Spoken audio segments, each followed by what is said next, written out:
Tonight we're going to do something a little different. I'm going to read to you some passages from Eckhart Tolle's amazing book. By the way, I'm in the third round now. It's pretty amazing. I'm going to read to you some passages from this amazing book, and then I'm going to tell you what amazing lessons I've been able to glean from it. I want to start off with a bit of an unusual part of this book. It is actually from the preface. I'm going to read it out to you and read as follows. Some enthusiastic readers gave a copy of the book to a friend or relative and were surprised and disappointed when the recipient found it quite meaningless and could not get beyond the first few pages. Mumbo jumbo was all that Time magazine could see in a book that countless people around the globe found life-changing. Furthermore, any teaching that puts the spotlight of attention on the workings of the ego will necessarily provoke egoic reaction, resistance, and attack. However, despite a certain amount of misunderstanding and critical dissent, the response to the book around the globe has been overwhelmingly positive. I feel confident that in the years to come, millions more will be drawn to it, that the power of now will continue to make a vital contribution to the rising of a new consciousness and a more enlightened humanity. Eckhart Tolle. This was written on April 19th, 2004. What do you think about that? I'd love to know your own thoughts about that part of the book. Please leave it in the comment section down below. How could a magazine call a book which has sold millions of copies over 35 languages, 35 countries, around the globe, mumbo jumbo? How could it be? And if that's what they consider the book to be, mumbo jumbo and pointless, do they not take into account that millions of people found it to be very meaningful? When it comes to the ego, when it comes to the mind frame of we could only deal with what we have in front of us, and anything or anyone who considers having dealings with what's outside of the external naked eye, perceived as in the now, can't tolerate anything and they'll deny it all. I was watching a YouTube clip today. Innocently, I thought it would be something along my street. It was about the afterlife. I innocently thought it would be something up my street. But I'm watching it, and even the spiritual teacher amongst them said, there's no proof of the afterlife. There's no proof. I'd love for there to be proof, they incurred. There's no proof of the afterlife. One after another. There's no proof of the afterlife. This is the only life. That's they all insisted upon. This is the only life. Even in the Bible, there's no proof of the afterlife. They went on and on and on to say, even the Bible, there's just talk of Gehenna, which is a reference to Gehenna, hell. But they were insistent that it's not actual hell, it's just some garbage dump in Jerusalem. People want to have things very neat. They like things very neat. They like to see science prove quickly and neatly, right in front of them, that which they hope and believe to be of a remedy, or they hope and they lean on to find its benefit, like the train or the plane or the car, etc. or a vaccine for that matter. People like to have what's directly in front of them, nice and neat. A while ago, I was watching different YouTube videos about near-death experiences. And I saw one story after another of people who were able to have a consciousness which went beyond the body. One woman was, she was pronounced dead, according to certain accounts. She was pronounced dead, obviously not entirely dead because her body was still there. She was talking after she had come back into her body. She describes how she had gone, her spirit had gone into her sister's car and watched as his sister was texting somebody. And the sister confirmed it to be true. Another person was able to see right on top of the doctor's head. Things which only the doctor would know about. Countless stories, one after another. And there's so many people who come along and say that it's just not real. It can't be.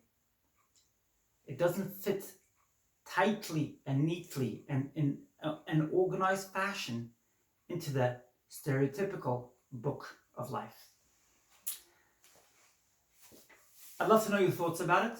Obviously, if you have a different opinion, I'm more than happy to see it. I want you to know that. I love differing opinions. We don't have to agree. I want to follow on and read this part of Eckhart Tolle's book. Look, I finished the book now, second time. I'm on my third round. By the way, I read the book while it's reading out loud every single day, a few pages a day. I read out loud and I point to every single word. And the power of it, I can't even describe. It's amazing. It goes much deeper. It's not like you read, it goes in, it doesn't really go in as deep. I read books, I listen to audiobooks, and I've seen amazing benefits I have been able to derive from it in my life. Listen to this last part of Eckhart Tolle's book. It's amazing. I hope you could be with me. It's a bit long. What about all those people who, it seems, actually want to suffer? I have a friend. Now, before I carry on, I want to explain this, what's happening here. Eckhart Tolle didn't just write a book. He writes questions, which people asked him over the years, and he gives answers. He writes them verbatim, which is beautiful. He has good memory, and he's able to put it all into writing. So that's what's happening here. A person's asking a question about the power to choose. What about all those people who, it seems, actually want to suffer? I have a friend whose partner is physically abusive toward her, and her previous relationship was of a similar kind. Why does she choose such men? And why is she refusing to get out of that situation now? Why do so many people actually choose pain? Listen to this answer. I know that the word choose is a favorite New Age term, but it isn't entirely accurate in this context. It is misleading to say that somebody chose a dysfunctional relationship or any other negative situation in his or her life. Choice implies consciousness, a high degree of consciousness. Without it, you have no choice. Choice begins the moment you disidentify from the mind and its conditioned patterns. The moment you become present. Until you reach that point, you are unconscious, spiritually speaking. This means that you are compelled to think, feel, and act in a certain way according to the conditioning of your mind. And I want to tell you something. I'm going to follow on in a moment, but I want to tell you something. This concept of choice is quite a loaded one. People really don't believe that they have a choice. But obviously, you can only have a choice when you have reached a certain level of consciousness. You can only understand choice when you reach a certain level of consciousness. If you're not awake, how could you understand choice? If you're not awake, how could you even understand the concept of not hating another human being? It seems so natural to you. You don't like somebody, you hate them. You're unconscious. It's normal. You're not awake. That's what you do. And that's what he's implying here, which is fascinating. I also want to point out that when you read a book of somebody, you're adding your flavor to it. There are many spiritual teachers out there. There are many spiritual people out there. Why should somebody be interested in somebody else who's reading out somebody else's book, in this case? It is my view, and I've heard many people tell me this as well, that we all have a certain flavor which people relate to, certain style. Some people might not relate to Eckhart Tolle at all, but if I read out this passage in the book to them, they might really relate to it, and it might have a lot of meaning to them. That's why it's significant and it's important that it's read out from a book.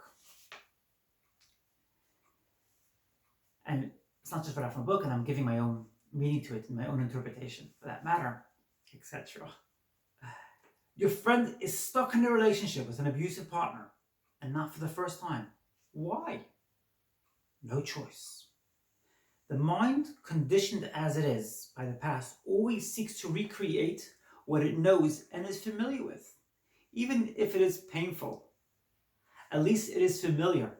The mind always adheres to the known. The unknown is dangerous because it has no control over it. That's why the mind dislikes and ignores the present moment. Present moment awareness creates a gap, not only in the stream of mind, but also in the past-future continuum. This is so fascinating. This is so fascinating. This is like diamonds he's getting out here. Present moment awareness creates a gap, not only in the stream of mind, but also in the past-future continuum. So much of the world suffering, so much of individual suffering comes from past thoughts and future thoughts. If they were just present in the now, I talk to myself here as well, so much would just dissipate. So much pain would dissipate and go away. Carrying on. Nothing truly new and creative can come into this world except through that gap, that clear space of infinite possibility. So your friend being identified with her mind may be recreating a pattern learned in the past in which intimacy and abuse are inseparably linked. Alternatively, she may be acting out a mind pattern learned in her early childhood, according to which she is unworthy and deserves to be punished. It is possible, too, that she lives a large part of her life through the pain body, which always seeks more pain on which to feed. Her partner has his own unconscious patterns. Hello. Yes, that person also has unconscious patterns which are playing out here. I'm just adding here my own flavor, my own interpretation, which complement hers. Of course, her situation is self-created, but who or what is a self that is doing the creating? A mental emotional pattern from the past? No more. Why make a self out of it? I love how he turns this identity, phantom identity into like a real thing which we could actually separate from. If you tell her, and this is not just I'm taking it in, I'm loving it, but it's really true. I've applied these methods and they really work. When you realize that your negative identity is the mind pattern, the ego pattern, it changes happen in your life. Miracles start happening. If you tell her that she has chosen her condition or situation, you're reinforcing her state of mind identification. But is her mind pattern who she is? It is her self. It is a true identity derived from the past. Show your friend how to be observing presence behind the thoughts of her and her emotions. Tell her about the pain body and how to free herself from it. Teach her the art of inner awareness. Demonstrate to her the meaning of presence as soon as she's able to access the power of the now and thereby break through her conditioned past. She will have a choice. I'm reading this and I'm thinking, Eckhart, you gonna really get her to understand that? Maybe a tall order. Nobody chooses dysfunction, conflict, pain. Nobody chooses insanity. They happen because there is not enough presence in you to dissolve the past, not enough light to dispel the darkness. You are not fully here. You have not quite woken up yet. In the meantime, the conditioned mind is running your life. I'm going to skip a bit because it really goes on. No, this is amazing. So the questioner asks, so that means nobody's responsible for what they do. I don't like that idea. He answers, if you are run by your mind, although you have no choice, you will still suffer the consequences of your unconsciousness, and you will create further suffering. You will bear the burden of fear, conflict, problems, and pain. The suffering thus created will eventually force you out of your unconscious state. Powerful. What you say about choice also applies to forgiveness, I suppose. This is the questioner, by the way. This is gold. You need to be fully conscious and surrender before you can forgive. Right? I mean, I'm just adding the right bit because I think it's important to add it. Eckhart answers, forgiveness is a term that has been in use for 2,000 years, but most people have a very limited view of what it means. You cannot truly forgive yourself or others as long as you derive your sense of self from the past. Only through accessing the power of the now, which is your own power, can there be true forgiveness. This renders the past powerless, and you realize deeply that nothing you ever did or that was ever done to you could touch even the slightest, the radiant essence of who you are. My God, this is gold. The whole concept of forgiveness then becomes unnecessary. It fades away. If you're the light, how could somebody harm you? It's impossible. How could you harm light? I'm just adding my bit. And how do I get to that point of realization? Eckhart answers, when you surrender to what is and so become fully present, the past ceases to have any power. You do not need it anymore. Presence is the key. The now is the key. How will I know when I have surrendered? I love the questioner. The ego always has to know how I know. How am I going to know? Is it going to be visible? Is it going to be something I can prove? His answer. I love his answer. Are you ready for the answer? Are you guys and girls ready for this answer? I'll ask the question again just to charge you up. How will I know when I have surrendered? Simple answer. When you no longer need to ask the question. And that's how he ends the book, by the way.